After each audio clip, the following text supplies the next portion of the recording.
சிவபெருமான் தலையில் தும்பைப்பூ ஏன் இடம் பெற்றதென்று தெரியுமா? முன்பு தும்பை என்ற சிவபக்தை ஈசனை உள்ளத்தில் கொண்டு தவம் செய்தாள். அவளது பக்தியைக் கண்டு மகிழ்ந்த சிவபெருமான் அவள் முன் தோன்றி, தும்பையே என்ன வரம் வேண்டும் என்று கேட்டார்.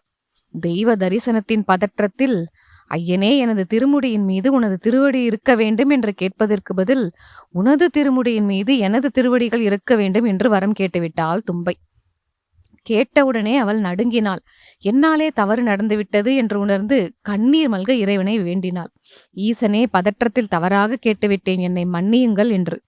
கருணை கடலான சிவன் சிரித்தபடி, தும்பையே, உன் பக்தி அளவிட முடியாதது. அடுத்த ஜென்மத்தில் நீ தும்பை பூவாக பிறந்து என் திருமுடியை நித்தம் அலங்கரிப்பாய் என்று அருளினார். அந்த நாள் முதல் 5 விரல்களை போன்ற இதழ்களை கொண்ட தும்பைப்பூ சங்க இலக்கியங்களில் ராவணன் போருக்கு புறப்பட்ட போது தும்பைப்பூ மாலை அணிந்து சென்றதாக கம்பர் கம்பராமாயணத்தில் எழுதியுள்ளார். ராவணனுக்கு எதிராக போர்க்கோலம் பூண்ட ஸ்ரீராமன் துளசி மாலை அணிந்து அத்துடன் தும்பைப்பூ மாலையும் சூட்டிக்கொண்டான் என்கிறார் கம்பர்.